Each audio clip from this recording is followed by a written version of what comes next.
The house looks small from the outside, but when dusk falls in Pennsylvania, it grows shoulders broad enough to carry memories.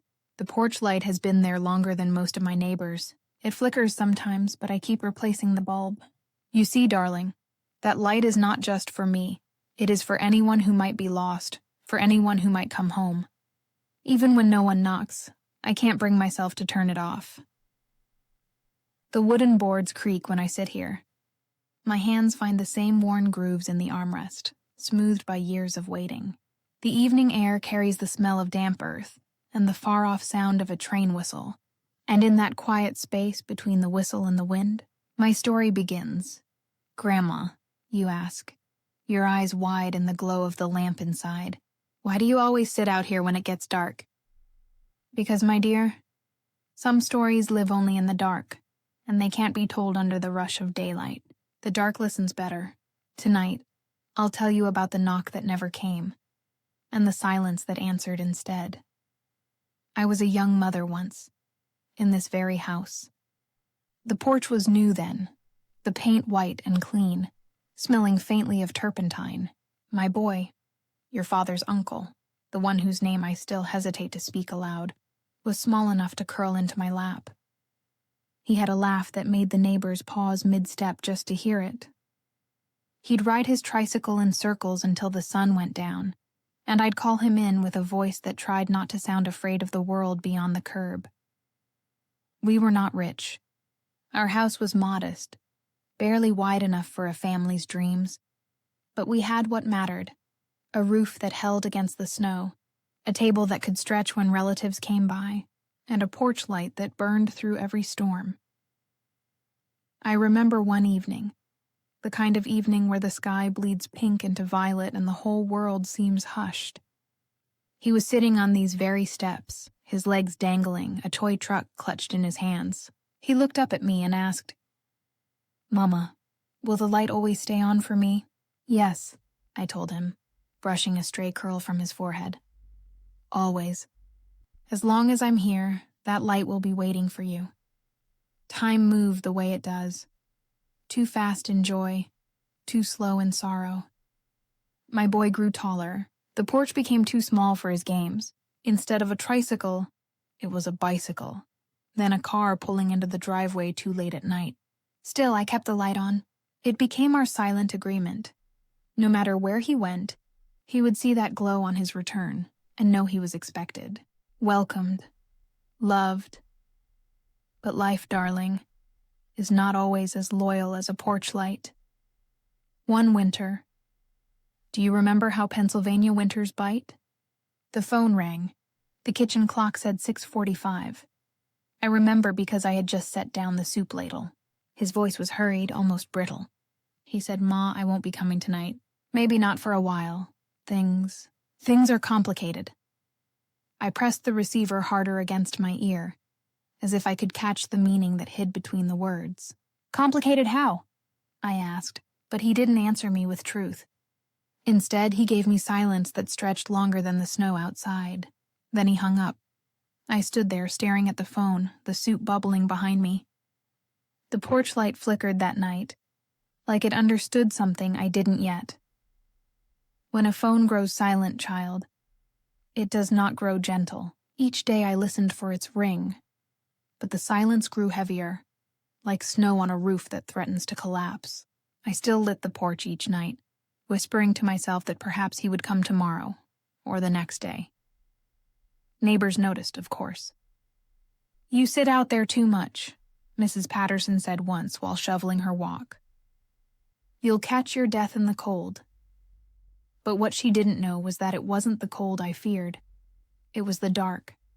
Because if the light went out, what if he came home and thought no one was waiting? What if he knocked and thought he wasn't welcome? The light, you see, was my promise. A promise that even silence could not erase.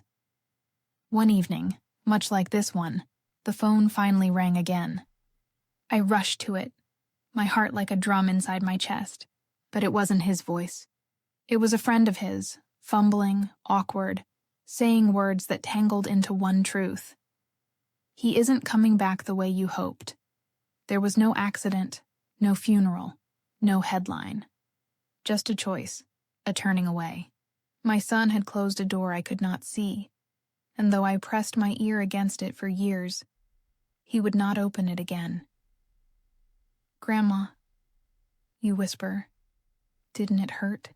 "Yes, darling, more than I can tell you. It hurt in the mornings when his chair was empty, in the afternoons when the mail came without his letters, in the evenings when I watched other families gather at their tables. But the deepest cut was at night, when I'd sit on this porch, the lamp burning, and the only footsteps on the street belonged to strangers. And yet, I kept the light on. Because love, once promised, should not be extinguished, even when it is not returned. I want you to picture this.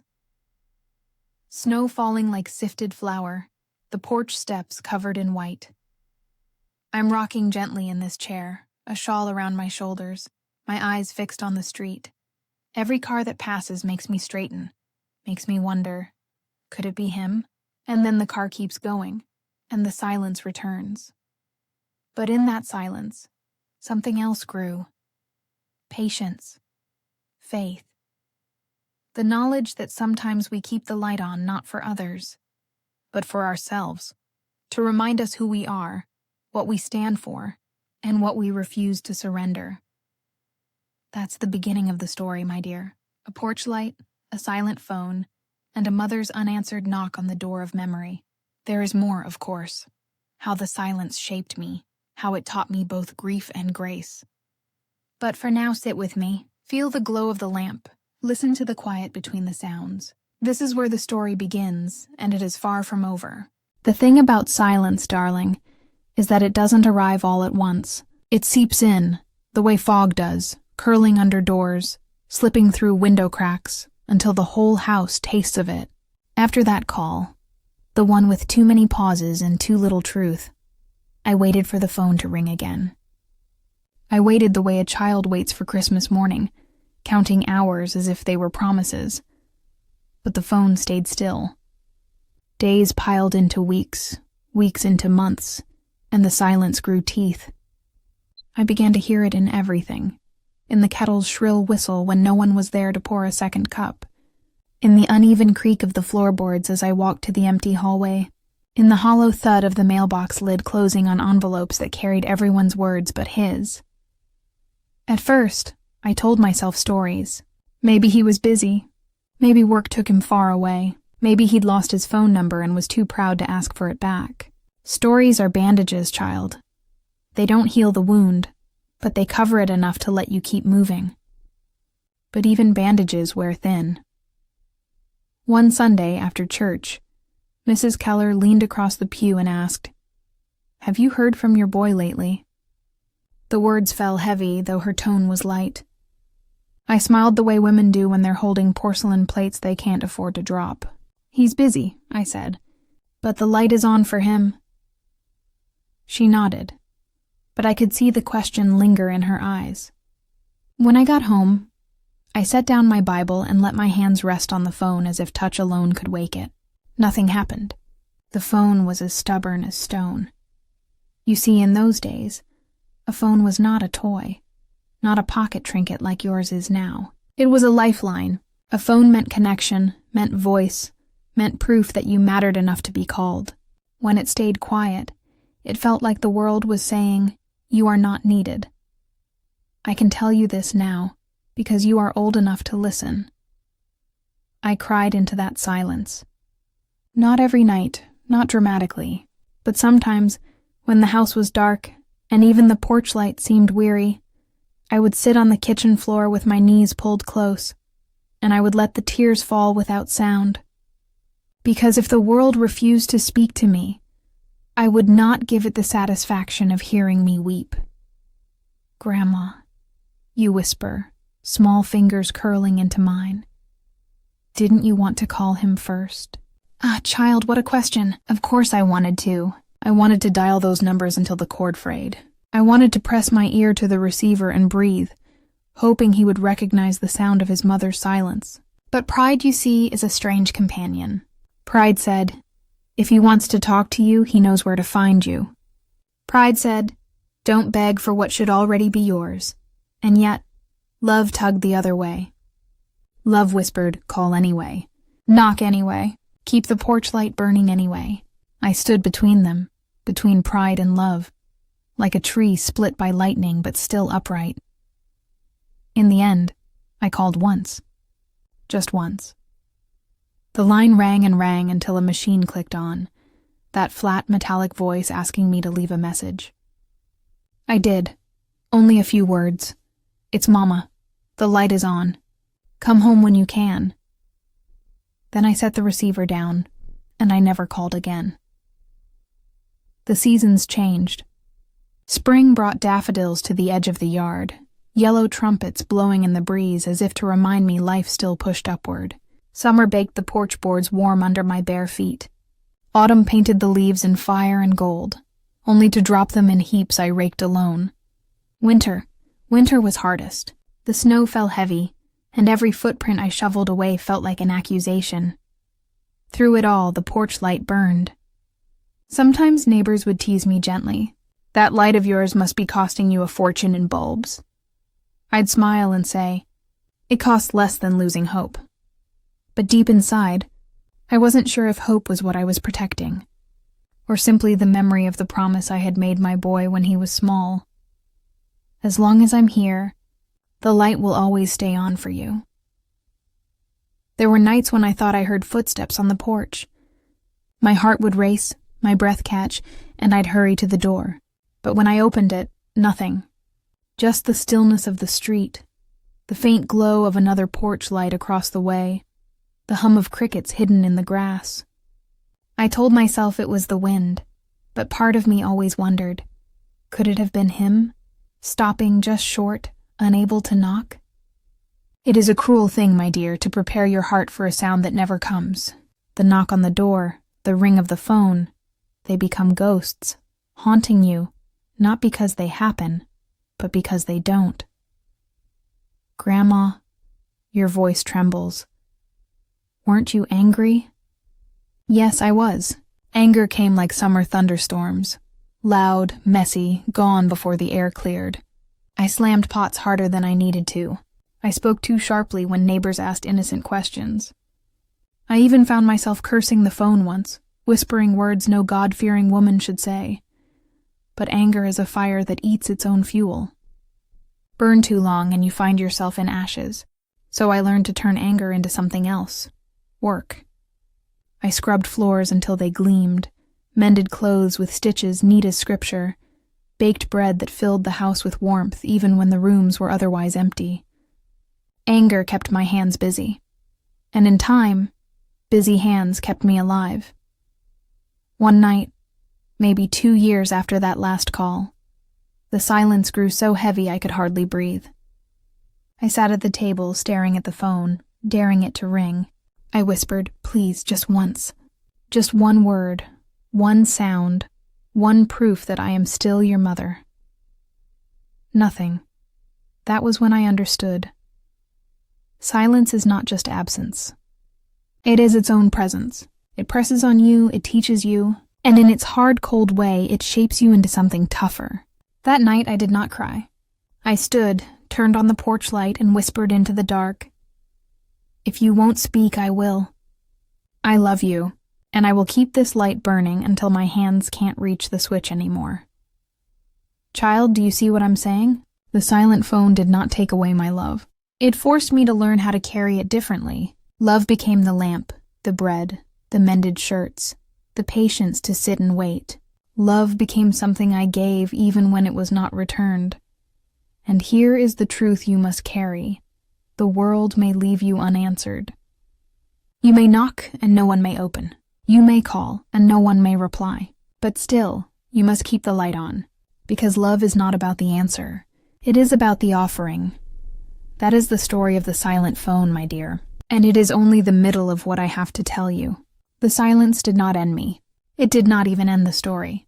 It only changed its shape. There were still letters, still choices. Still one long winter night when I found myself standing in the snow with hope in one hand and truth in the other. But that comes later. For now, remember this. Silence has its own voice, and if you listen closely, It will teach you how strong a heart can be. There comes a night, child, when waiting becomes a kind of winter all its own. Quiet, endless, and cold in places you didn't know could feel weather. I had waited through many such nights, and most of them ended with me blowing out the candle and telling the porch light to stand guard until morning. But one evening, after the snow had fallen so softly it made the whole street look like it had been forgiven, I did something different. I put on my coat, wrapped a scarf around my throat, and decided to try one more door that was not my own. You watched me from the hallway mirror, your reflection small and worried. "Grandma," you asked, "where are you going?" "To tell the night that it will not have me," I answered, though what I meant was simpler and heavier. "I am going to knock." I had his address. It wasn't far, just 3 bus rides and a little walking. People think distance is measured in miles, but the heart measures it in silence. By that measurement, the journey stretched longer than a map can bear. The first bus was nearly empty, windows fogged from the breath of strangers. I sat by the heater, hands folded over themselves like 2 old friends trying to stay warm. Outside, Pennsylvania wore winter well, porches wearing shawls of snow, every house a small promise against the dark. Porch lights glowed like tiny affirmations, each one reminding me that somewhere, someone was expected. I thought of him as a boy on these very buses, feet not yet touching the floor, face pressed to the glass, counting Christmas lights as if they were stars he could claim. I remembered the first time he rode without me, how I watched the bus turn the corner with a pride that felt suspiciously like fear. It is a mother's talent to smile while teaching her own heart to let go. At the second transfer, a woman in a yellow hat asked where I was headed. "To a door I've loved a long time," I said, and she nodded as if she understood languages most people pretend not to hear. The neighborhood I stepped into was tidy and strained, the kind where mailboxes stand upright like soldiers. Salt crunched under my boots, the good, hopeful kind that promises ice won't make fools of ankles. I counted house numbers, letting the rhythm calm me. 118, 120, 122. He lived at 128. Each step was a prayer I couldn't name. His porch light was off. That detail caught my breath like a zipper snagging on cloth. Lights were on inside, though. Living room brightness, kitchen shadows. I could see a shape move across the window, a blur of ordinary life, the kind of life that forgets to call its mother. I straightened my scarf, the one with a tiny snag he made when he was 5, and learning that zippers are not friends to knit. I lifted my hand. I knocked. There are 3 kinds of knocks in this world. There is the light knock of courtesy, the heavy knock of demand, and the steady knock of love. I have never been anything but steady, so I knocked in a rhythm our house would recognize. 3 beats, pause, 2 more. The way I used to knock when I returned home with groceries and needed him to open the door because my hands were full of milk and promise. Footsteps, closer. The latch. The door opened a careful width, and there stood the man who had once been my boy. His face was older, of course it was, but age hadn't robbed him of that familiar crease between his brows, the one that appeared whenever he pretended he wasn't afraid. He didn't smile. He didn't scowl. He simply blinked at me, as if the night had done something unexpected by delivering a mother to his door. "Ma," he said. Not quite a welcome, not quite a rejection, a word balancing on a wire. "Hello, love," I answered, and I swear the porch remembered that greeting and stood a little taller. He glanced over his shoulder into the house behind him. I heard the faint clink of dishes, the murmur of a television, a life flowing around corners I could not see. Then he stepped outside and let the door rest against his hip, a barrier and a bridge. "It's late," he said. "It's winter," I replied. "Late is what the season does."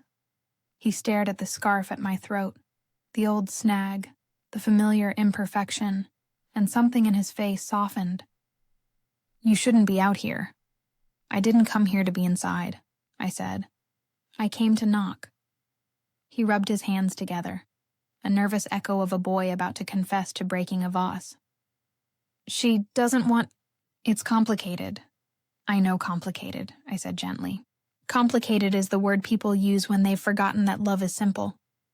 It says come in, sit, eat, even when voices are sore and pride has blisters. He winced. She thinks you judge her.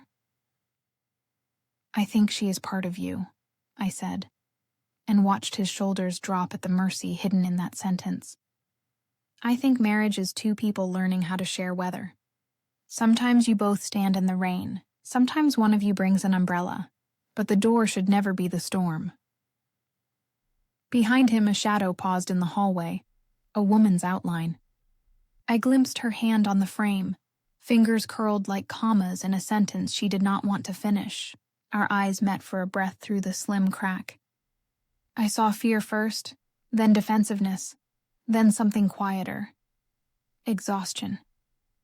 Please, he whispered, as if I had become the wind. Not tonight, I nodded. Because sometimes love is a door opening. Other times it is a foot stepping back so that a door can close without bruising the person you're trying to keep.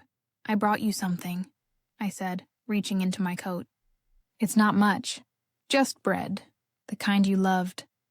The crust that bites back. The middle that forgives.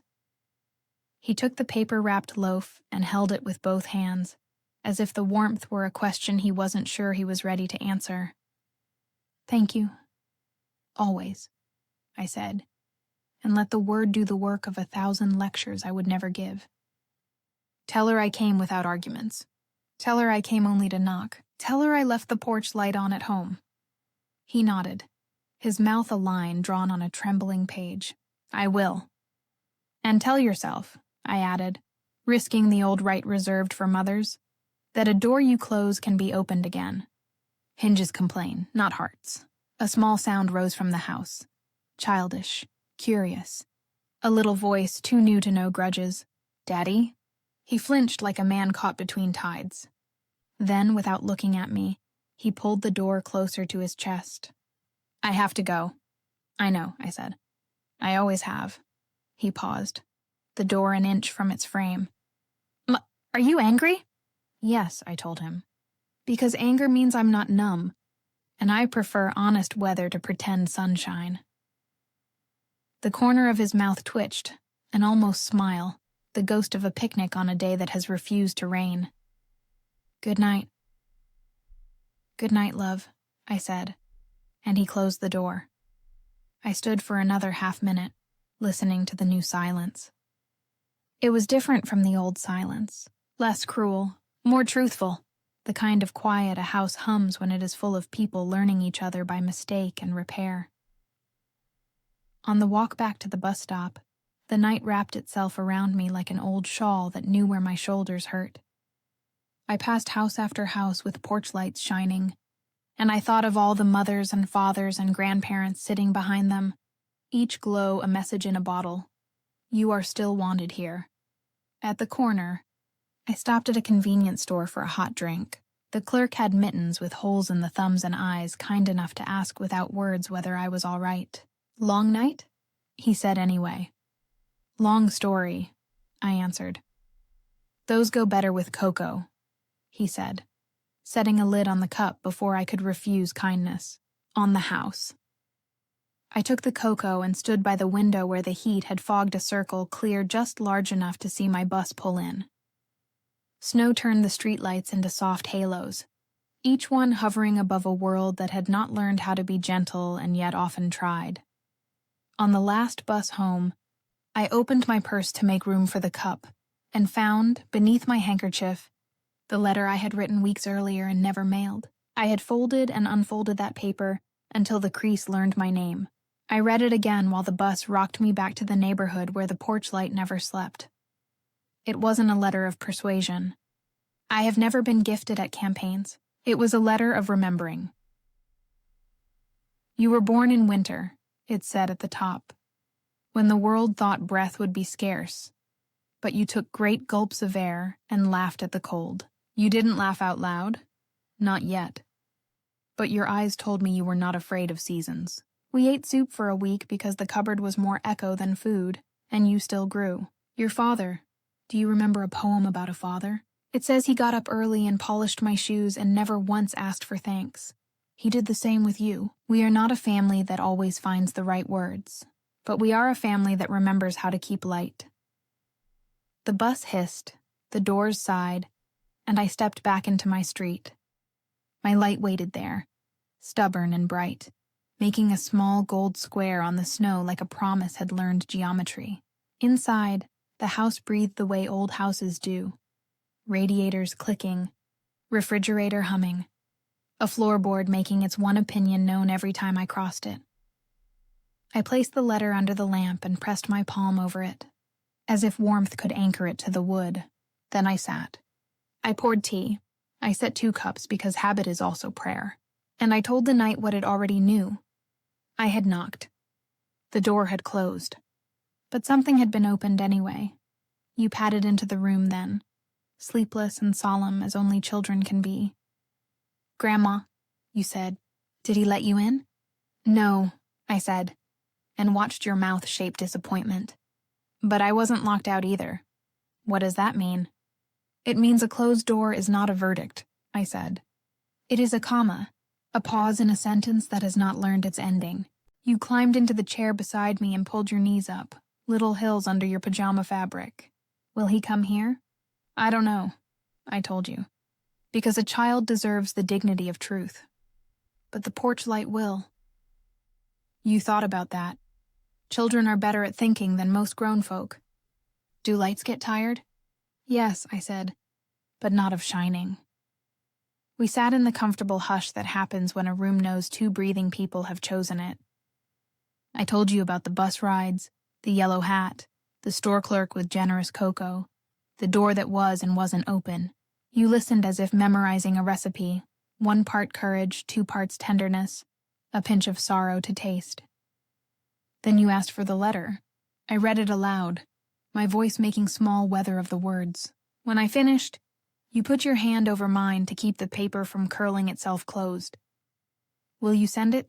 "You asked, someday," I said, "but tonight it did its work for me." "What work?" "It reminded me that I am not only the mother of a man who didn't open the door," I said. "I am also the mother who kept one open." You nodded like a person twice your size. "Grandma," you said after a while, "what is the sound of an unanswered knock?" I smiled, because this was the sort of question that takes all of winter to answer. "It sounds like a lesson learning how to speak," I told you. "It sounds like hope clearing its throat." Later, after I tucked you back into bed and told the house we were finished with our important work for the night, I stood by the window and checked the bulb on the porch once more. It burned steadily, neither timid nor proud. I thought of the woman at the door, her hand curved into the wood. I thought of the child's voice I'd heard in the hallway and felt my own heart open an extra room I hadn't realized was available. I have often believed that the human heart is a modest bungalow with infinite additions. You think you are done building, and then life asks you, kindly or not, to make room for something unexpected. Grief, forgiveness, a grandchild. The hope that a loaf of bread left on a threshold can be a treaty when words have become clumsy and sharp. In the days that followed, I did not call. I did not go back. Sometimes love is the courage to step forward. Sometimes it is the wisdom to stand still. I baked a second loaf and gave it to the mail carrier who always places my letters gently as if they could bruise. I wrote another page in the letter under the lamp, not to be sent yet, but to grow like a vine that might one day reach the window where someone is ready to look out. I kept the ritual. At dusk, the porch light clicked alive. I brewed tea, 2 cups. 1 cup remained a ceremony, a seat saved for whatever future the world might be brave enough to bring. And each time I passed the empty chair across from me, I laid a hand on its back the way you steady a friend as they stand. A touch that says, I know you are here. Even if you are not occupied, do not mistake me, child. There were hours when anger returned and asked for a blanket. I let it nap, then I showed it the door. There were mornings when the phone's silence felt like a judgment written in ice. On those mornings, I swept the porch and told the light that it was not alone. I hummed hymns in the kitchen to remind the walls that voices still belonged to us. I repositioned the family photograph so no one would have to feel like the corner of the frame. And on Sundays, after church, I walked past the maple tree and brushed its bark with my gloved hand as though it kept the city's ledger. It knew our seasons. It knows them still.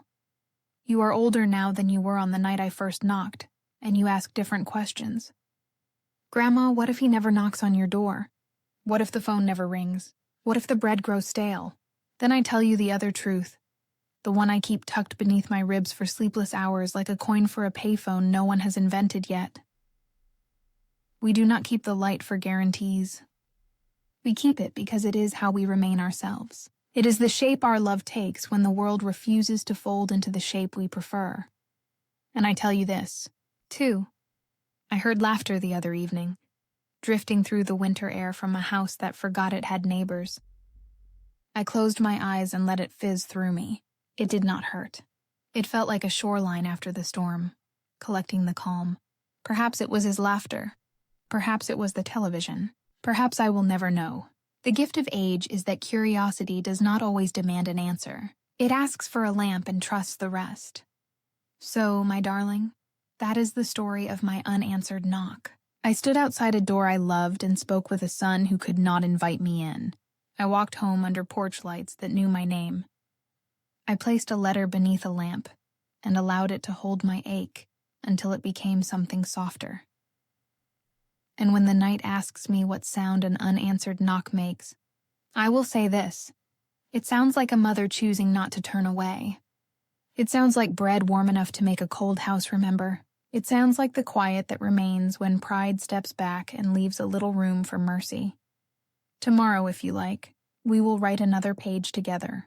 You will hold the pen with your careful hand, and I will tell you which words to spell without apology. Come when you can. Bring what you have. The light is on. You ask for a story before bed. Tell me the one about the lemon tree, you say. Which is not our story, not exactly. But every family borrows its cousins from other gardens. So I tell you about a tree that bent in storms, but decided bending was not the same as breaking. I tell you how blossoms are the bravest thing a branch can do, and how fruit is the tree's way of writing a thank you note to the season that did not kill it. When you are tucked in, you surprise me by asking to keep a very small nightlight on. I want my own porch light, you explain. And I straighten your blanket with the ceremonial dignity such sentences deserve. The nightlight clicks alive, and it is such a tiny thing, a coin of gold pressed to the wall, and yet the room changes because of it.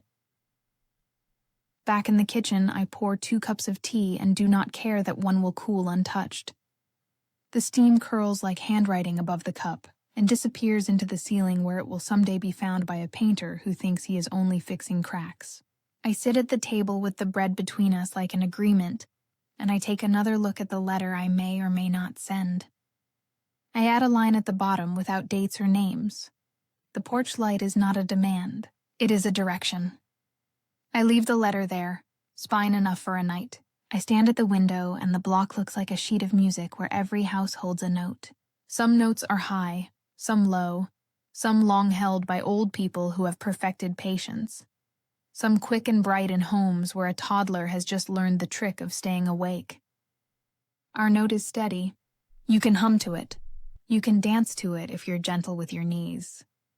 If he comes tomorrow, I will set another plate and tell the chair it has earned its rest. If he waits another week or a year or a decade, I will still bake bread and label the freezer bag with a piece of tape that says, "For return." If he never comes, I will grow old holding out a cup that never learned how to be bitter. Love will not make a fool of me because I refuse to use it like a bargain. It is a practice. It is the ritual that keeps the house from forgetting its own name. And child, years from now, when you tell this story to someone who thinks porch lights are only for finding lost keys, tell them this. A mother's unanswered knock is a sound the world hears even when it pretends not to. It is the sound of mercy asking for a volunteer. It is the sound of apology getting brave. It is the sound a heart makes when it refuses to rust. Midnight tips its hat and moves along. The street learns silence again, not the empty kind, but the plush kind, like a theater curtain after the applause has been honest. I turn off the lamps inside one by one and leave the porch light to its vocation. Standing at the doorway, I say the benediction I've come to trust. For those who are on their way. For those who have lost the map. For those who are learning how to come home. Let this light be enough. I lock the door not against people, but against weather. I touch the frame because wood remembers. I go to bed knowing that if the phone rings at 2 a.m, I will wake with a yes already in my mouth. And if it does not, I will wake to a morning that knows how to begin without permission. Before my eyes close, I think of the question you asked that first winter. What is the sound of an unanswered knock? Tonight, at last, I can answer it without tasting iron. It sounds like a porch light shining over snow. It sounds like bread cooling on a rail. It sounds like a child sleeping under a very small star that fits in a plug. It sounds like a mother who has learned that love is most itself when it chooses to remain. Good night, my dear. The light is on, and in this house, that will always mean welcome.